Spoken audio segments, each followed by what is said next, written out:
Welcome to Lyra Echo Stories, where every story echoes emotions, memories, and hidden truths. Step in and feel the echo of every tale. On Christmas Eve, my husband's secretary called me. "Your husband and I have been together for 7 years.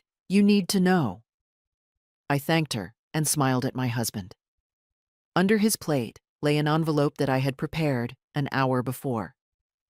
"Good day, dear listeners. It's Briella again. I'm glad you're here with me.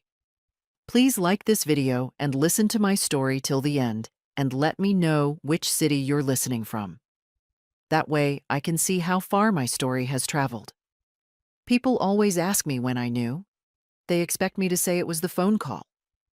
But honestly, I think I knew long before that Christmas Eve. I just chose not to look too closely at the shape of the things standing in my own living room. My name is Claire Alderman. I was 38 years old, living in a 4-bedroom colonial in Naperville, Illinois. Married to Nathan Alderman for 11 years.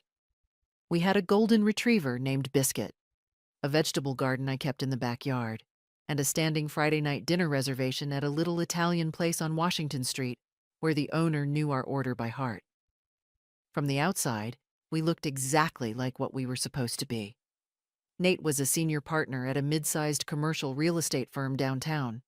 I worked part-time as a landscape consultant, which gave me enough flexibility to manage the house, attend his firm's client dinners, and still feel like I had something of my own. We didn't have children. That had been a conversation that came and went in our early 30s and eventually settled into a quiet, mutual acceptance neither of us ever fully unpacked. We had a life, a real one, or so I believed. The first signal came 18 months before that Christmas, though I didn't name it as such at the time. Nate started working later, not dramatically, not the sudden, obvious kind of late that makes a wife's stomach drop. Just incrementally. 7 o'clock became 7:30. 7:30 became 8. He always had a reason. A closing that ran long. A client in from Phoenix. A deposition for a lease dispute. Each explanation was plausible. Each one landed cleanly. I accepted them all. Then came the phone. He'd always been relaxed about his phone. Left it on the kitchen counter. Never flinched when I walked past it. Sometime around February of that year, he started carrying it. Into the bathroom. To bed. He'd flip it face down when I sat beside him on the couch. I noticed. I told myself I was being paranoid. I actually said that to myself. "Claire, you're being paranoid," and moved on to the next thing on my mental list. There was a weekend trip to Chicago that spring. Client entertaining, he said, which wasn't unusual. He went alone, which also wasn't unusual. But when he came back Sunday evening, he smelled different. Not like another woman's perfume, nothing that cinematic. He smelled like a hotel. That specific laundered, climate-controlled, anonymous air that clings to you after 2 days in a room that isn't yours. I'd traveled enough to recognize it. I hugged him and said nothing. Dana Kowalski had been his assistant for 9 years. I'd met her at 3 or 4 firm events over the years.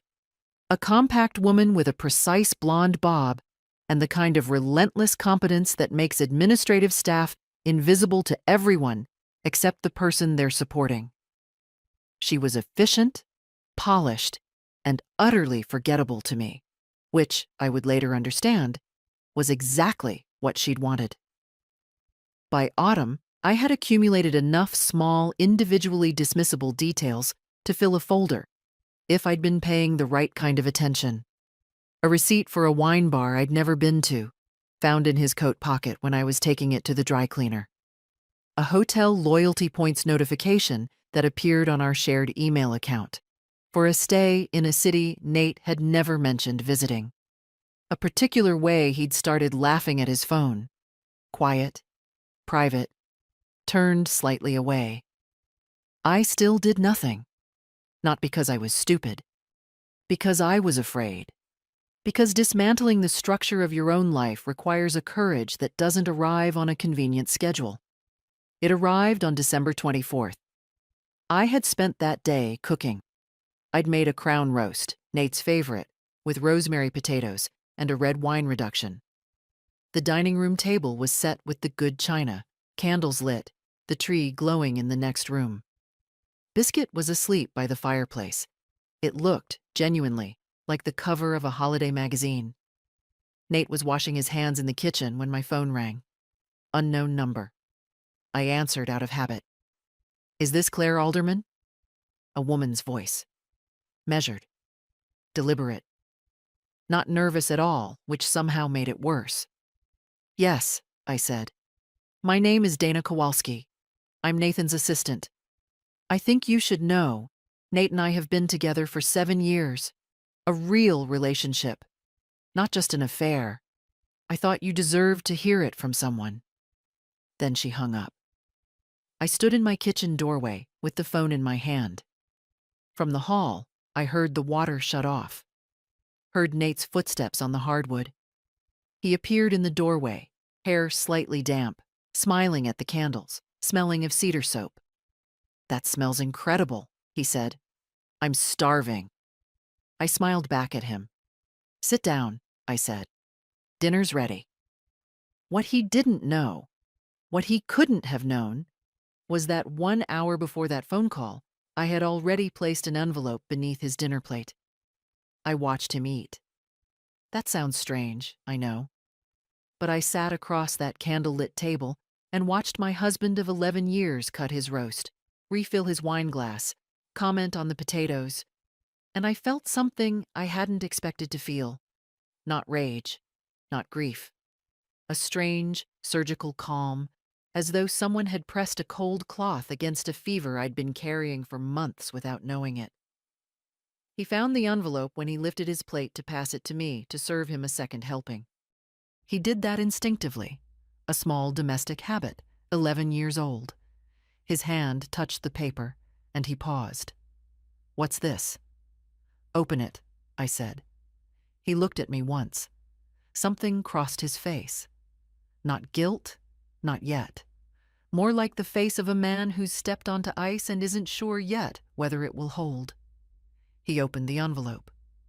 Inside was a single document, a signed retainer agreement with Patricia Howe, one of the most respected family law attorneys in DuPage County.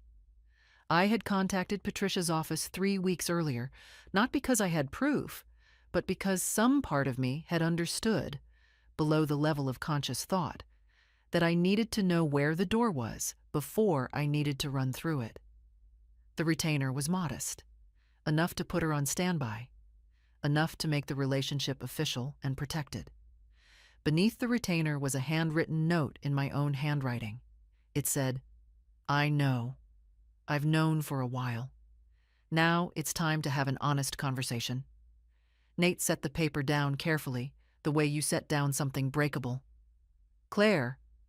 "Not tonight," I said. "I'm not doing this tonight." And I meant it. I picked up my fork. I ate my dinner. I let the candles burn down. What happened in that room over the next hour, his half-formed sentences, his deflections, his eventual silence, I won't recount in detail, because that part wasn't the story. That was just the wreckage revealing itself. He slept in the guest room that night. I lay in our bed with Biscuit curled at my feet and the ceiling above me, and I did what I should have done months ago. I thought clearly. Here is what I knew. We had been married 11 years. We owned the house jointly, purchased 8 years ago for $412,000, now worth considerably more. I had worked part-time for the duration of our marriage, scaling back my career specifically to support his. I had attended his client dinners, managed his household, organized his life. And for at least 7 of those 11 years, he had been conducting a parallel relationship with his assistant. 7 years. Dana hadn't said it to wound me, or maybe she had. But the number was what I kept returning to. 7 years meant this wasn't a moment of weakness. It wasn't a mistake he'd made and regretted. It was a choice he'd made and sustained, over and over, across holidays and anniversaries, and the ordinary Tuesday mornings when he'd kissed me goodbye on his way out the door. The fear came in around 3 in the morning. Real fear, the kind that sits on your chest. I was 38 years old. I had a part-time income, a house I couldn't afford on my own, a professional identity I'd allowed to thin out in service of someone else's ambitions. What did I have, really, that was mine? But fear, I've learned, is information, not instruction. I got up before dawn, made coffee, and sat at the kitchen table with a legal pad. I wrote down everything I had. The house value, my contributions to it, not just financial, but the years of unpaid domestic labor that Illinois courts do, in fact, recognize. The career I had demonstrably reduced, the length of the marriage, and I wrote down what I didn't yet have but needed. Documentation, bank records, credit card statements, evidence of the relationship itself, enough to establish the pattern, the duration, the deliberateness of what he'd done. Illinois is a no-fault divorce state, which meant his affair was not, strictly speaking, grounds for financial penalty. But Patricia had told me, in our initial consultation, that proof of dissipation of marital assets, money spent on an affair partner, could be brought before a judge.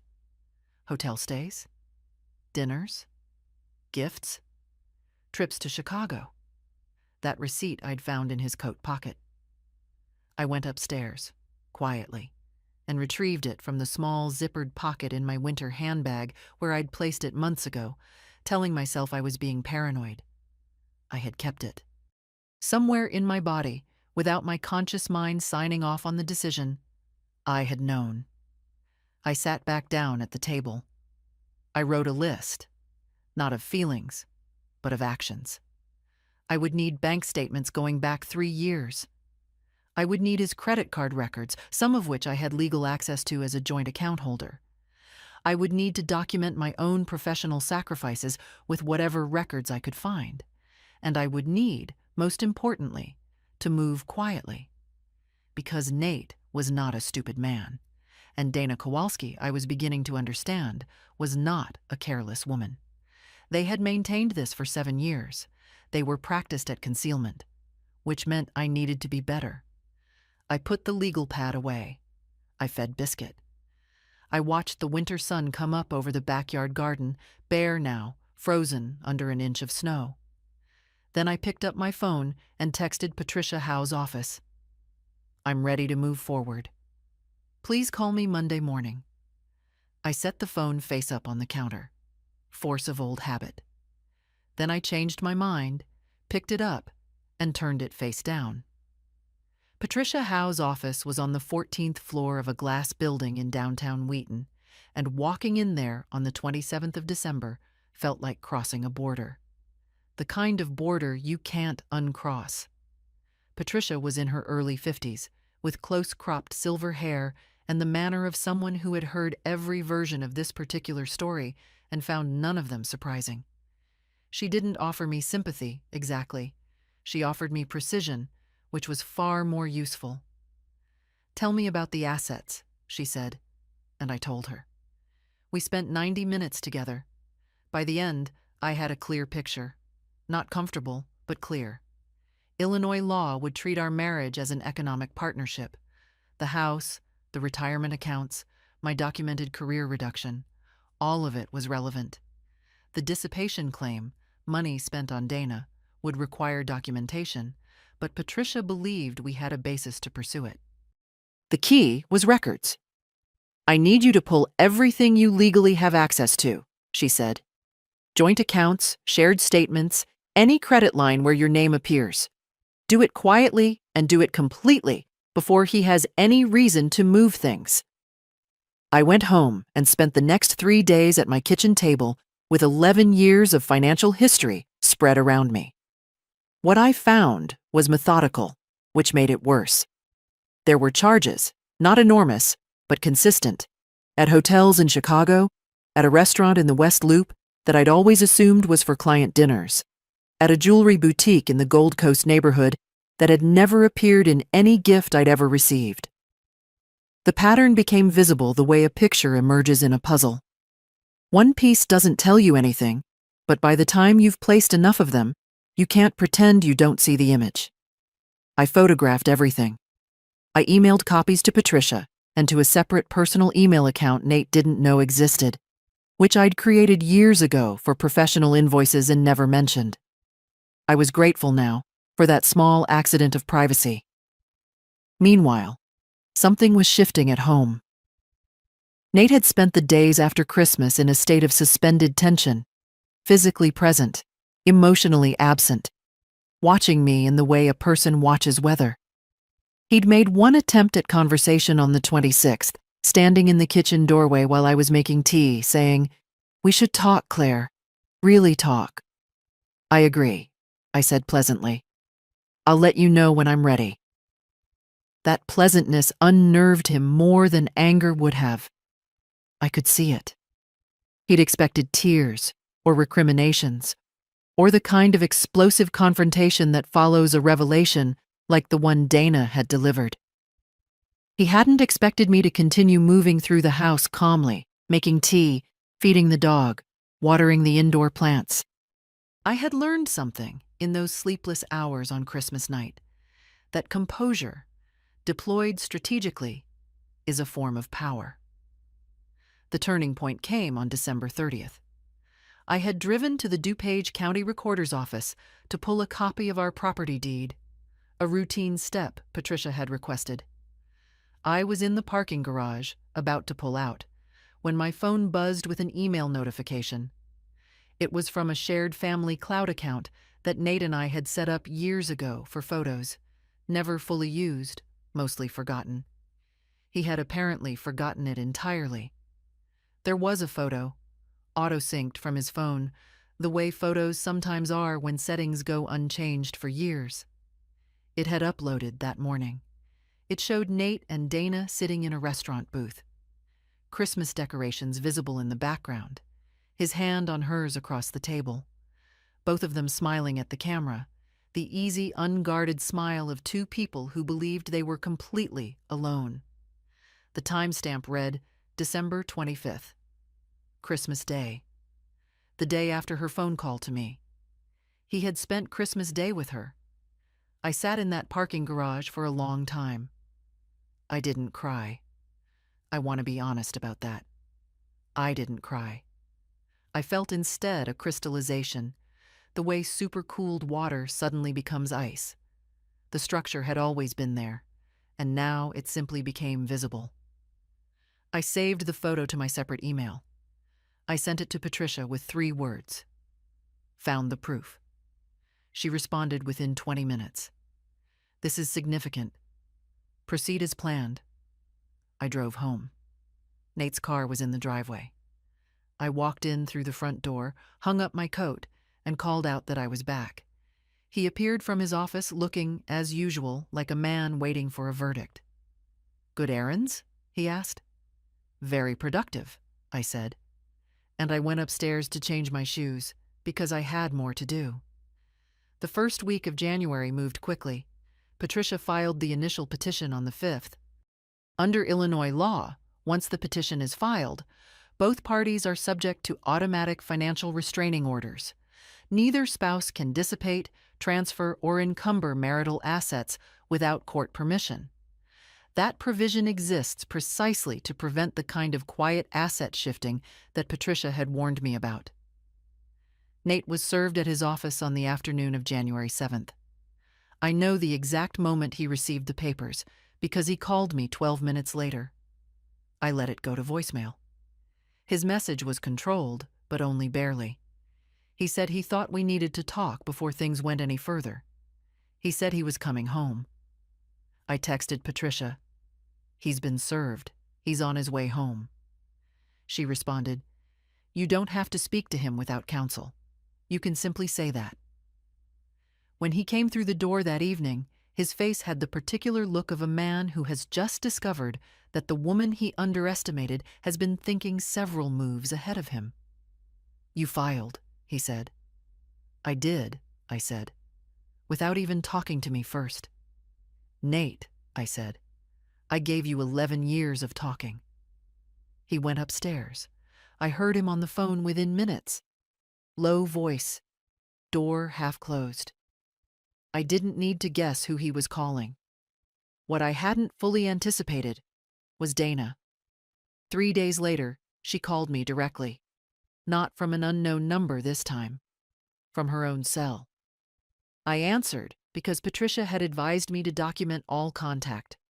Her tone had changed completely from Christmas Eve. That measured delivery was gone. She was clipped, almost corporate. I think you should understand, she said, that Nate is not going to let this go the way you're imagining. He has resources you don't, and I have 7 years of evidence that this marriage was already over before I was ever involved. Evidence of what, exactly? I asked. A pause. Emails, conversations, things you said, things you didn't do. If you have documentation relevant to our divorce proceedings, I said, please direct it to my attorney. Another pause. Longer this time. You're making a mistake, she said. Dana, I said, you called my home on Christmas Eve to tell me my husband had been lying to me for 7 years. I want you to think very carefully about who, in this situation, has made the mistake. I ended the call and documented it immediately. Time, duration, substance. Sent the notes to Patricia. What followed was a 2-week escalation that I had not fully prepared for emotionally, though I had prepared for it legally. Nate's attorney, a sharp, expensive man named Greg Purcell, who worked out of a firm in Chicago, sent a letter questioning my claim of career sacrifice, suggesting that my part-time schedule had been my own choice and preference and had nothing to do with supporting Nate's career. He also attached, pointedly, a copy of a performance review from my own landscape consulting firm from 4 years ago, in which I had described myself as not seeking expanded hours. It was a real document. Out of context, it stung. Patricia responded within 48 hours with a counterfiling that included 3 years of financial records, the Christmas Day photograph, and a reconstructed timeline of hotel and restaurant charges that correlated date by date with specific business trips Nate had claimed were client-related. The dissipation claim was formally entered. Nate called me that night, not through his attorney this time. His voice was different, tight. This is going to get ugly, Claire. I don't want that. Neither do you. Tell me what you want, Nate. I want to settle this quietly. No more filings. No public record. We split the house value down the middle. You keep your retirement account and we're done. And the 7 years? I said. Silence. You can't put a number on that, he said. Patricia can, I said. And she has. He hung up. I sat on the edge of the bed in the room we'd shared for 8 years, and I let myself feel. Not the pain, which was still there, somewhere beneath the adrenaline, but the exhaustion. Real, bone-level exhaustion. I had been running on precision and purpose for 2 weeks, and I needed to stop briefly before I could continue. I called my sister in Portland and asked if I could come for the weekend. She asked no questions. She said, "Come now." I booked a flight for Friday morning. I packed Biscuit into the car and dropped him with a neighbor who adored him. I texted Patricia, taking the weekend. No decisions. Back Monday. She wrote back, "Good. Rest. This is a marathon." I drove to O'Hare in the January dark, and for the first time in weeks, I turned off the part of my brain that was cataloging, planning, preparing. I put on the most ordinary playlist I owned. I let the highway unspool in front of me. 2 days. I gave myself exactly 2 days. My sister Rachel lives in a narrow craftsman house in the Selwood neighborhood of Portland, 2 blocks from the river. She teaches high school English and is the kind of person who keeps a full refrigerator and asks precise questions. When I arrived, she made me sit at her kitchen table, poured 2 glasses of wine, and said, "Tell me everything from the beginning." So I did. I talked for almost 2 hours. Rachel listened without interrupting, which is a skill I've always admired in her. When I finished, she was quiet for a moment. Then she said, "You already know what you're doing. You just needed to hear yourself say it out loud." She was right. There's a difference between knowing a thing alone in the dark at 3 in the morning and knowing it in a warm kitchen while someone who loves you listens without flinching. The plan didn't change, but I changed slightly. I became more solid in it. I slept 9 hours both nights. I walked along the river. I ate Rachel's cooking and watched terrible television and let myself, for 48 hours, not be a woman in the middle of a legal battle. Just a person. Just her sister. I flew back to Chicago on Sunday night, feeling like myself, the version of myself I needed to be. Monday brought the first attempted seduction. I use that word deliberately because that's what it was. Not romantic, but transactional. The kind of appeal that disguises itself as generosity while actually attempting to purchase your silence. Nate's attorney, Greg Purcell, sent a revised settlement offer. It was, on paper, more generous than the first. 53% of the house equity to me rather than 50. An additional lump sum, described vaguely as acknowledgement of marital contribution. A clean, quiet resolution, the document emphasized. No further litigation, no public record. I read it twice. I forwarded it to Patricia.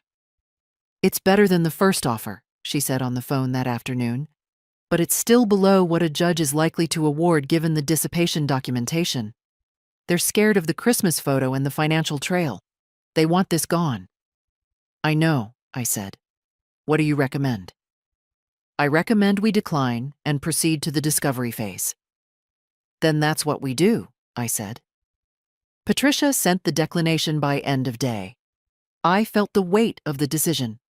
Not doubt, but the awareness of consequence. Every door I declined to take closed behind me. But closed doors, I was learning, could be a form of clarity. Dana made her own move the following Thursday. She emailed me directly. A long message, carefully written, the kind of thing that had clearly been drafted and revised. She explained in detail that I hadn't asked for the history of her relationship with Nate, how it had begun, how it had evolved, how she had wanted, many times, to tell me. She described herself as a woman trapped in an impossible position. She said she bore me no ill will. She said she hoped, eventually, I might understand. It was a compelling email, genuinely well written, and I recognized it, underneath the sincerity, for what it was, an attempt to position herself as a sympathetic actor before any formal deposition in which she might be compelled to speak. I forwarded it to Patricia without response. "Good," Patricia said. "Don't engage." I didn't. What I did instead, that week, was something I hadn't expected to need. I told people, not many. I'm a private person by nature, and the instinct to contain a humiliation, to keep it small, to control who knows, is powerful. But Rachel had said something before I left Portland that stayed with me. She said, "Isolation is how they win, Claire, not legally, emotionally." So I told my close friend Judith, who'd known Nate and me since our first year in Naperville. I told her over coffee at her kitchen table on a Wednesday morning, as plainly as I could. She listened. She reached across the table and covered my hand with hers. She didn't offer advice. She said, "Whatever you need." I told my colleague, Marcus, who had worked alongside me at the landscape firm and who I trusted professionally. He was practical and discreet and knew, without being told, not to make it a workplace matter. And I called my mother, which was the conversation I'd been dreading most. My mother has been widowed for 12 years and has strong opinions about the sanctity of marriage. But she surprised me. When I finished telling her, she was quiet for a moment, and then she said, in her careful way, "A man who would do that for 7 years is not a man worth keeping." I held the phone and felt something release in my chest. I was not alone. That sounds simple. It wasn't. After weeks of moving through this largely in silence, of managing my own reactions for strategic purposes, of keeping my face neutral across dinner tables and phone calls, the simple fact of being witnessed by people who loved me was, unexpectedly, the thing that steadied me most. Nate and Dana, I would later understand, had been counting on my isolation. They had structured the situation, consciously or not, so that shame and privacy would do part of their work for them. They had miscalculated. It was a Tuesday evening in late January when Nate came home, not to negotiate through attorneys, home. He used his key, which he technically still had every legal right to use, since the house remained jointly titled pending resolution. He knocked first, which I thought was a strange courtesy, given that the house was half his. I heard the knock, heard the key, heard his voice calling my name from the front hall. I came downstairs. He was standing just inside the door, coat still on, and he had brought Dana.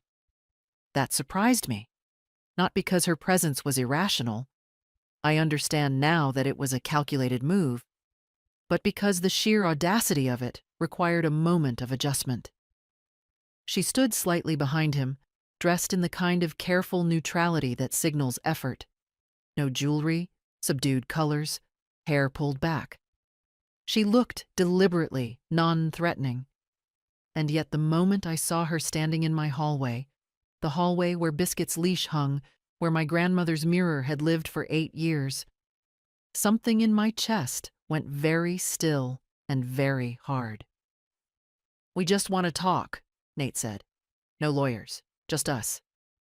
I looked at Dana, then at Nate. "Come in," I said. "I'll make coffee." I made coffee because I needed 3 minutes in the kitchen to text Patricia. N and D here, at house, talking. I'll document. Her response came as I was filling the carafe. "You can ask them to leave. You don't have to do this." I considered that for exactly 5 seconds. Then I put my phone in my pocket and carried the coffee to the living room. I wanted to hear what they had come to say. I wanted it on record, in my own memory, that I had given them the opportunity to show me who they were, and that they had taken it.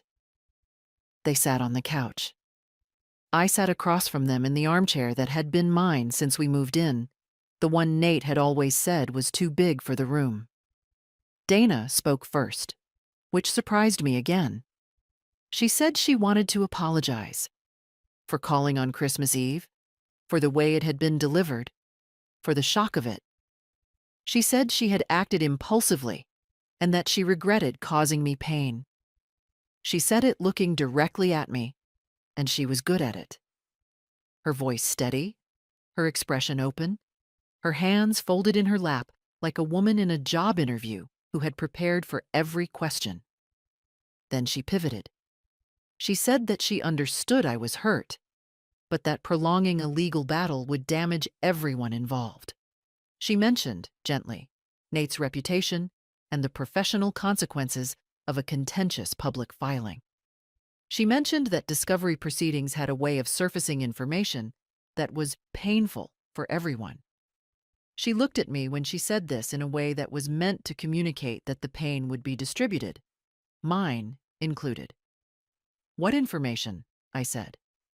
"There were times," Dana said carefully, "when you and Nate were already very distant, when you had spoken to him about being unhappy.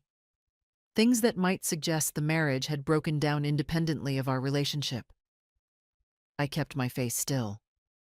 "Dana," I said, "are you suggesting that if I don't settle quietly, you'll testify in a deposition that our marriage was already failing?" "I'm not threatening anything," she said. "I'm just being honest with you." "That would be perjury," I said pleasantly, "unless you have documentation. And if you have documentation of private conversations between a husband and wife, I'd be very interested in how you obtained it. The room changed temperature. Nate leaned forward. His voice was different now, quieter, more deliberate. With that particular control men use, when they want you to understand, they're choosing not to raise it. Claire, stop. We are trying to give you a way out of this that doesn't destroy the next 2 years of your life. We're offering you something fair. Patricia Howe is going to charge you $50,000 to take this through a full trial, and at the end of it, you'll have the same outcome you could have right now. Or more, I said. Don't count on more, he said. We sat with that for a moment. The furnace clicked on somewhere below us. Biscuit, who had been asleep in the kitchen, trotted in and looked at the three of us with the mild, untroubled curiosity of a dog who does not understand human deception. I was briefly grateful for him. I appreciate you coming in person, I said finally. I do. But I'm going to continue working with Patricia. If you want to make a revised offer, it should go through her. Dana's composure slipped, just briefly, not dramatically. She was too careful for that. But her jaw tightened in the way that happens when a person has been performing patients for an extended period, and the performance is beginning to cost something. You're making this harder than it needs to be, she said. You called my house on Christmas Eve, I said. You've been involved with my husband for 7 years. You came here tonight, to my home, together, to tell me that my own marriage was a fiction I should quietly agree to discard. And you're asking me to explain how I'm the one making this hard.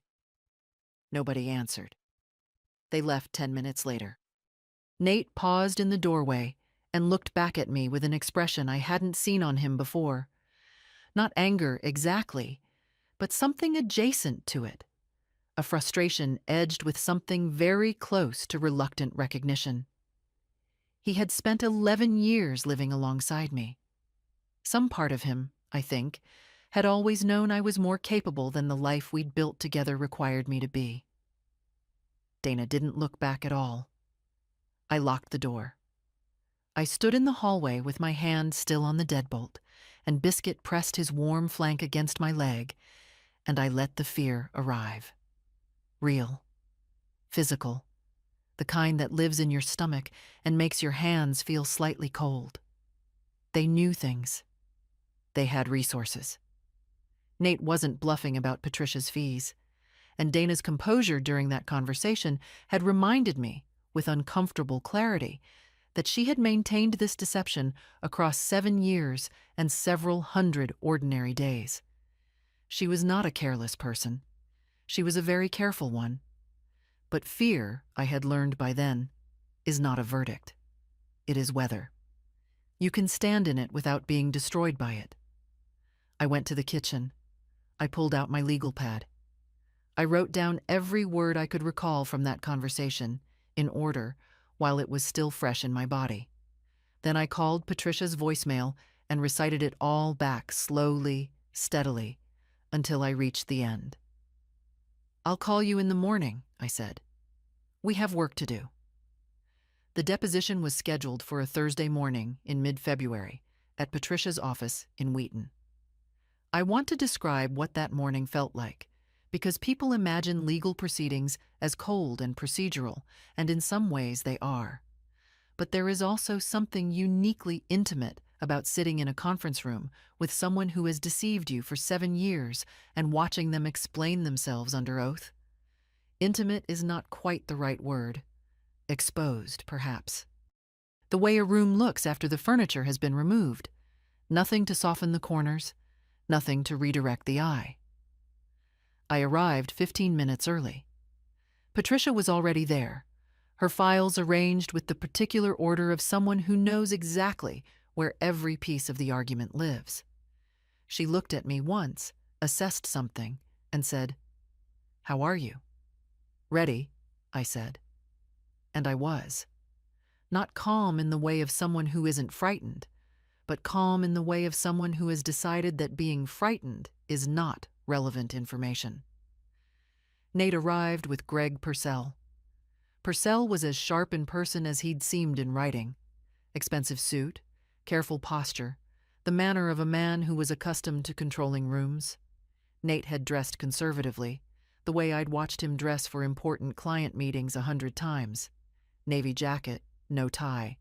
The approachable professional calculation of someone who had thought carefully about how he wanted to appear. He looked, walking through that door, exactly like what he'd always appeared to be. Which was, of course, the problem. Patricia opened the deposition with straightforward questions. Dates, figures, the general architecture of our marriage, where we lived, how long, what I had contributed professionally. Nate answered them smoothly. His voice was measured, his eye contact appropriate, his answers just detailed enough to seem forthcoming and just vague enough to foreclose follow-up. He'd been well coached. Then Patricia put the Christmas Day photograph on the table. Mr. Alderman, I'm showing you what's been marked as Exhibit 7. Can you identify the individuals in this photograph and the date it was taken? Nate looked at the photo. A muscle in his jaw moved, the only visible sign that anything in him had shifted. That's myself and Dana Kowalski. And the date? I believe December 25th. Of last year. Yes. And where were you on December 25th of last year? A pause. Purcell said, I'd like a moment with my client. Patricia said, Of course. They stepped into the hallway. I sat very still. The court reporter's hands rested on her keyboard. The room was quiet enough that I could hear traffic from the street 14 floors below. I thought about the Christmas Day photo syncing from his phone to a cloud account he'd forgotten existed.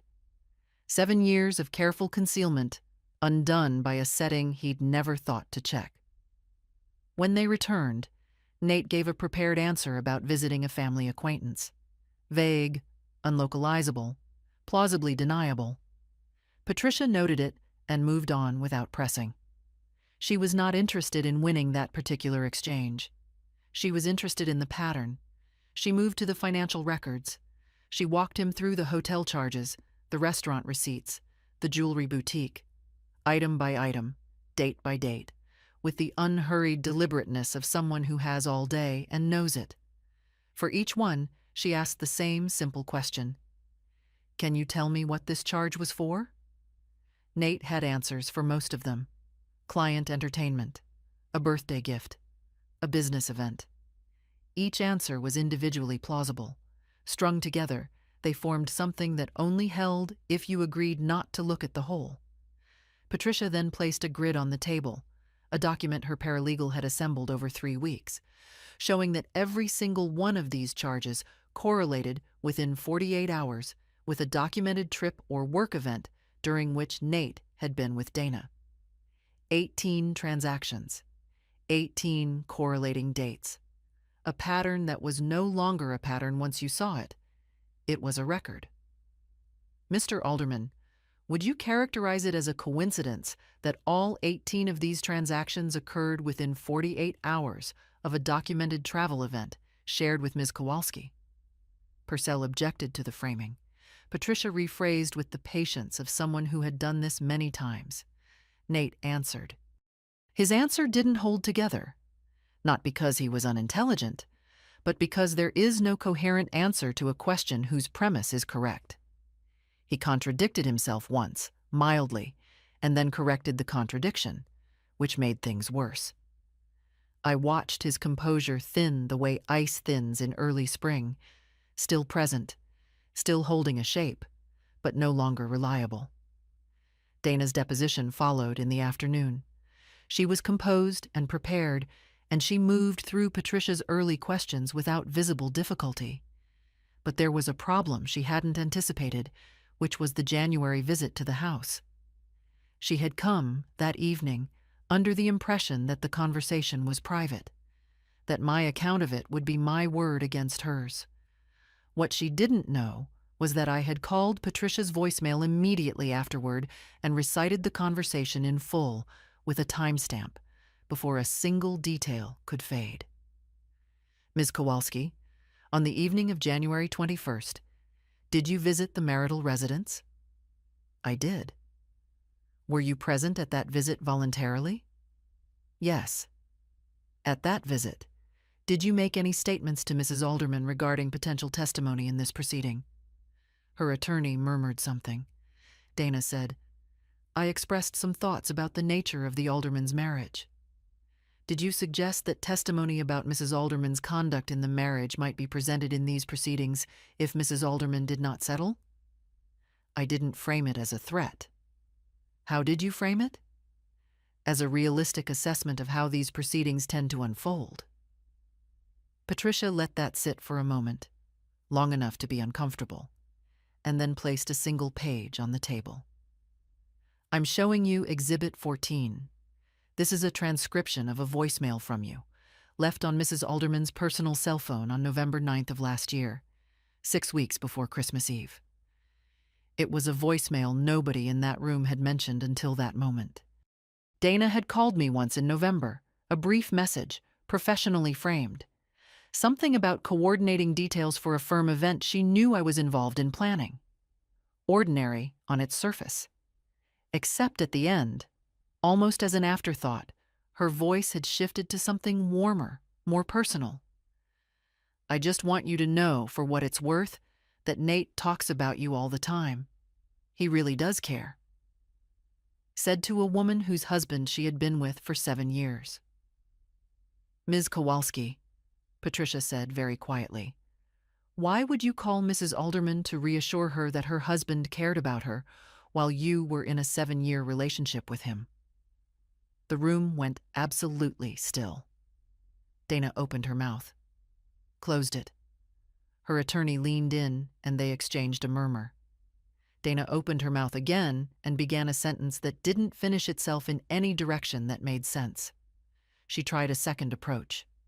That one dissolved too. I watched her, this careful, deliberate woman who had maintained an entire parallel world for 7 years, discover that there is no coherent answer to a question that has caught you exactly as you are. I sat with my hands folded on the table, and I looked at the middle distance, and I felt something I had not expected to feel in that room. Not triumph, not relief. Something quieter than either. The specific peace of a person who prepared thoroughly, moved patiently, and has just watched the truth do exactly what the truth does when you give it enough room. The ruling came on a Friday in late March.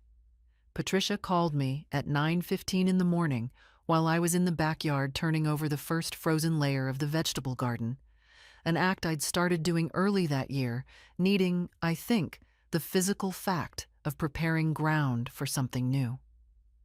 We won, she said, fully. I put down my garden fork. Let me tell you what that meant in practical terms, because the practical terms are important. This was not a cinematic moment of a gavel falling and a villain being led away in handcuffs. It was quieter than that, and in its quietness, more complete. The judge awarded me 61% of the equity in the Naperville house. At current market value, that amounted to a difference of approximately $64,000 over an even split. It wasn't a fortune, but it was a number attached to a decision. A judge's written decision, part of the public record, that said, the sacrifice was real, the harm was documented, and the law recognizes it. The dissipation finding was upheld. The 18 transactions Patricia had cataloged, hotels, dinners, the jewelry boutique, were formally classified as marital asset dissipation. Nate was required to reimburse the marital estate for those expenditures. The sum was not enormous, but its determination was. My career reduction was recognized explicitly in the judgment. Patricia had submitted 3 years of tax records, my original hire letter showing my full-time offer, and 2 statements from colleagues who had worked alongside me in the years before and after I scaled back. The judge's language was specific. The petitioner demonstrably reduced her professional activity in service of the marital household. 11 words that I read 4 times. The retirement accounts were divided favorably, accounting for the years of lower contributions on my side. Nate received his percentage of the house and his accounts. He was not a destitute man. I want to be accurate about that. He had built real things over 11 years, and the law divided them, not destroyed them. But the settlement he'd pushed for, the quiet, equitable split that erased the 7 years, and the dissipation and the documented harm, was not what he received.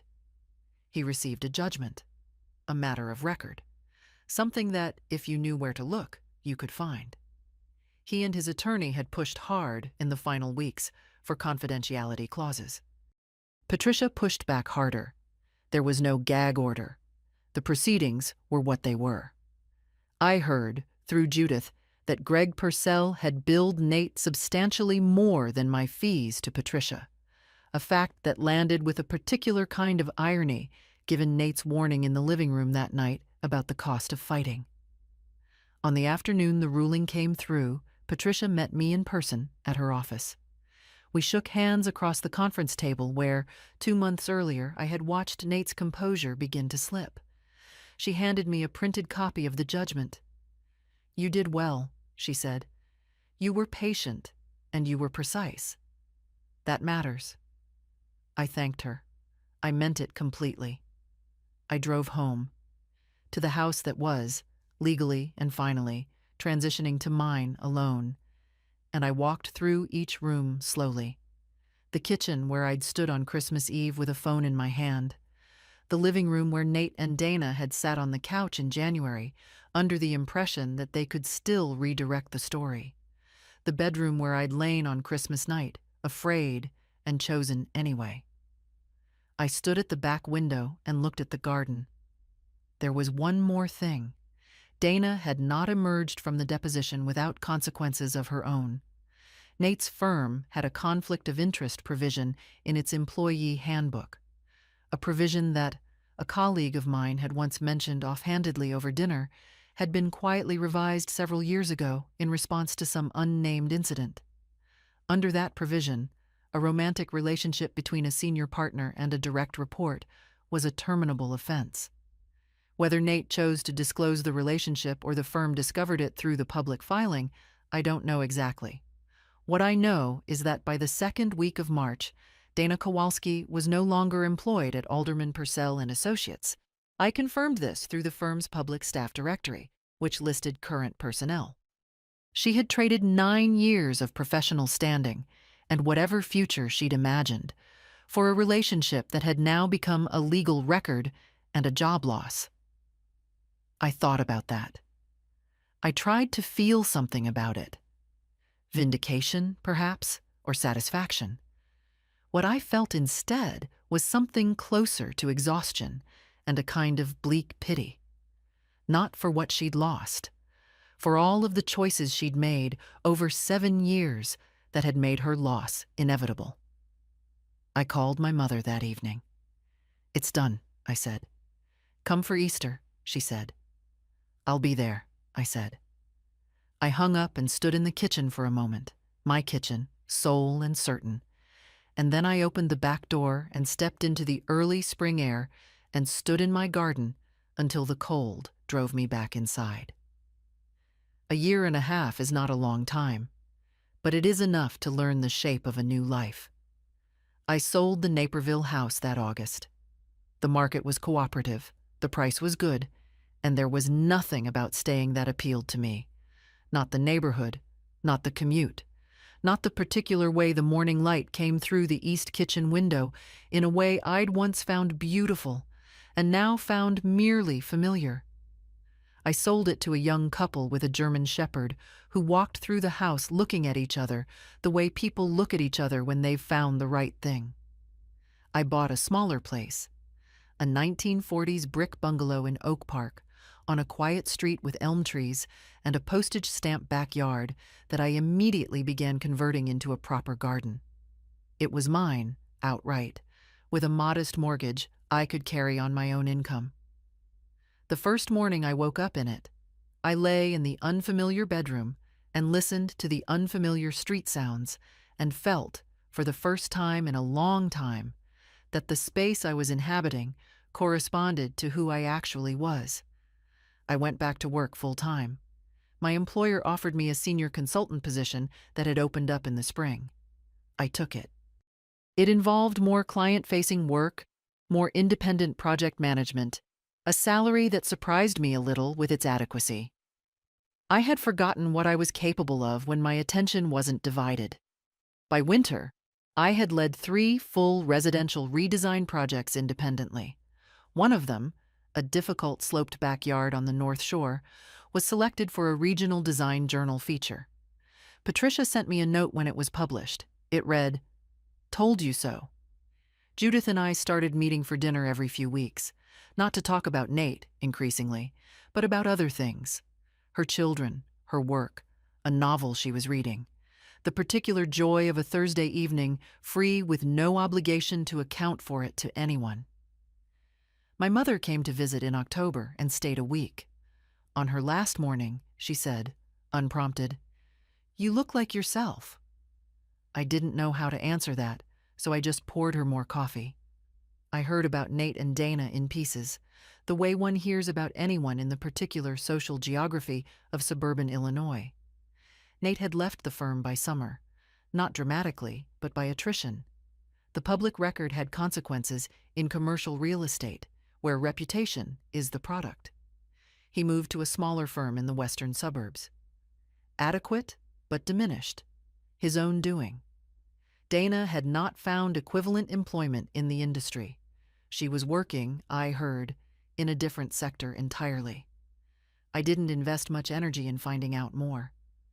What I found instead, in their absence from my attention, was something I can only describe as room.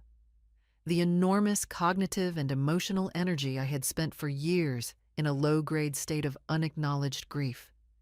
That energy was available to me again. For work, for Biscuit's walks, for the garden, for Rachel's monthly calls, for the gradual construction of a life that actually fit. I was 39 years old, living alone in a brick bungalow in Oak Park with a golden retriever, a senior consulting position, and a garden that was going to be extraordinary by spring. I had built it myself. That was not a consolation. It was the point. I've thought about what I would tell the woman I was on Christmas Eve, standing in that kitchen doorway, phone in hand, candles burning. I would say, "You already know. You've known longer than you think." Fear is not the opposite of courage. It's the beginning of it. I won because I prepared quietly, moved carefully, and refused, at every point, to trade my dignity for someone else's comfort. The truth doesn't need your help. It only needs your patience. What would you have done in my place? Leave a comment. Share this story. And thank you, genuinely, for listening. Thank you for being part of Lyra Echo Stories. If this story stayed with you, don't forget to like, subscribe, and share, because every echo never truly fades.